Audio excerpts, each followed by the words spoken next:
जी, मेरा नाम सौरभ राम है और ये मेरे पिताजी है। इनका नाम रामकृष्ण हरिजन जी है। हम लोग वेस्ट बंगाल आसनसोल में रहते हैं। आसनसोल के स्माइल एरिया में रहते हैं। तो हम 2 तारीख को मेरे पिताजी सुबह ट्यूशन के लिए निकल रहे थे। उसी दौरान इनको कुछ प्रॉब्लम आया जिसमें उनका राइट साइड वीकनेस था। वो उस साइड से कुछ काम नहीं कर पा रहे थे और उनको थोड़ा सा प्रॉब्लम हो रहा था बोलने में। और मैं ये आसनसोल हेल्थ वर्ल्ड हॉस्पिटल में आया था अपने पापा को लेकर के।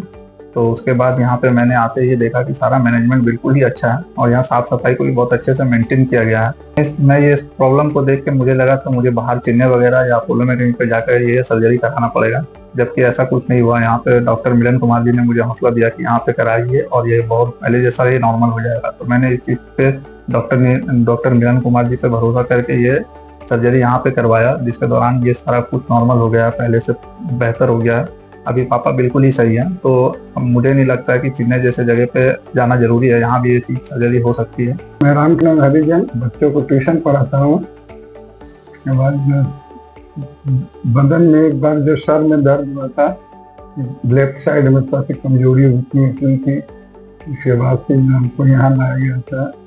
यहाँ पर आने के बाद जो सुविधा बढ़िया अच्छी तरह मिली। डॉक्टर साहब जो है बहुत मदद किए, अच्छी तरह से जो है ट्रीटमेंट किए मेरा। मेरा नाम डॉक्टर मिलन कुमार सेंजलिया है और मैं as a consultant neurosurgeon health hospital Asansol में अपना काम कर रहा हूँ। ये जो पेशेंट है राम खिलावन जी, वो एक्चुअली इमरजेंसी में आए थे 2 तारीख को जून महीने में।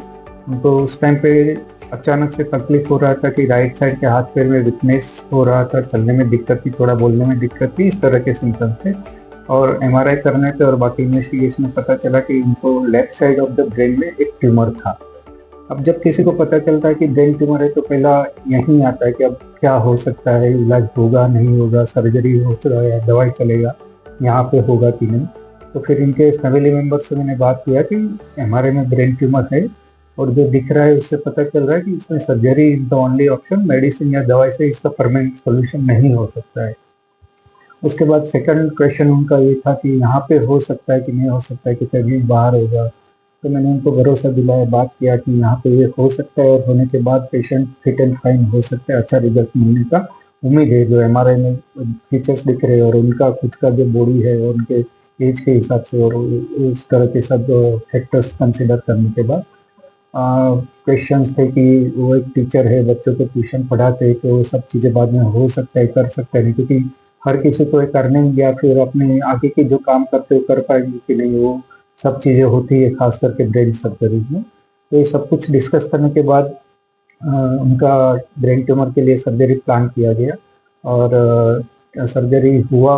उसी दिन उनको आईसीयू में शिफ्ट किया दिया। उसी दिन सर्जरी के बाद वो होश में आ गए थे। फिर over a period of few days gradually उनका इम्प्रूवमेंट हुआ, धीरे धीरे सब चीज़ें हटाई गई, दवाइयाँ दी गई और आफ्टर सर्जरी उन्हें 5th और 6 डेज फिट हुए और अच्छी तरह से घर जाने लायक हुए, तो उनको डिस्चार्ज किया गया। आज वो हमारे पास फॉलोअप में आए हैं दिखाने के लिए। उनका बायोप्सी का जो रिपोर्ट होता है वो भी आ गया, जिसमें उनका ट्यूमर जो था वो बिनाइन यानी कि सिंपल ब्रेन ट्यूमर था। तो और आगे और कुछ ट्रीटमेंट करने की जरूरत नहीं है, एक तरह से उनका जो डिजीज था वो क्योर हो गया है। तो एक्चुअली जब इस तरह के सिम्टम्स होते हैं कि हाथ पैर में वीकनेस हो रहा है, बोलने में दिक्कत हो रही है, तो यूजुअली यही सोचा जाता है कि ब्रेन स्ट्रोक है या पैरालिसिस का अटैक हो गया है या ब्रेन में ब्लीडिंग हो गया है या ब्लड नहीं पहुंच रहा है, इस तरह की होता है। पर एक्चुअली इस तरह के सिम्टम्स जो होते हैं वो काफ़ी सारी डिजीज में प्रेजेंट हो सकते हैं। तो जितना जल्दी हो सके उसके स्पेशलाइज्ड डॉक्टर को दिखा के उनके जो इन्वेस्टिगेशन, सीटी स्कैन, एमआरआई या और कुछ भी जरूरी है वो करवा लेना चाहिए जल्दी से जल्दी। और उसके बाद जब एक बार डायग्नोसिस हो जाएगी कि इस तरह का बीमारी है, तो जो एडवाइस हो उस तरह की ट्रीटमेंट जल्दी से जल्दी स्टार्ट कर देना चाहिए, ताकि जो रिजल्ट मिलना है अच्छा मिले। क्योंकि जितना लेट किया जाए इस तरह की डिजीज में उतना ट्रीटमेंट भी डिले होती है और डिले ट्रीटमेंट करने के बाद जो रिजल्ट और आउटकम होता है वो भी अच्छा नहीं रहता है। तो उन्होंने एक अच्छा चीज़ था कि उन्होंने मेरे पे भरोसा दिखाया, हेल्थफुल आसनसोल पे भरोसा दिखाया कि ये ट्रीटमेंट है ब्रेन ट्यूमर होने के बावजूद भी कि यहाँ पे हो सकता है। उन्होंने करवाया और अच्छा रिजल्ट मिला। अदरवाइज पेशेंट अब तक क्या था कि ब्रेन ट्यूमर या इस तरह की सर्जरी का नाम सुनते थे तो यूजुअली उनको ये भरोसा ही नहीं था कि आसनसोल में ये सब चीज़ें हो सकती है। यूजुअली दुर्गापुर, कोलकाता या आउट ऑफ द स्टेट भी वो ट्रीटमेंट के लिए जाते थे।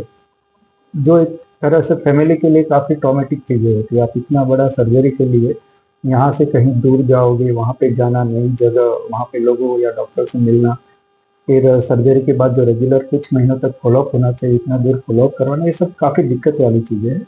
यही चीज़ अगर आसनसोल में उपलब्ध है तो लोगों को उस चीज़ का फ़ायदा लेना चाहिए और यहाँ पे ये चीज़ हो सकता है, ऐसा भरोसा है।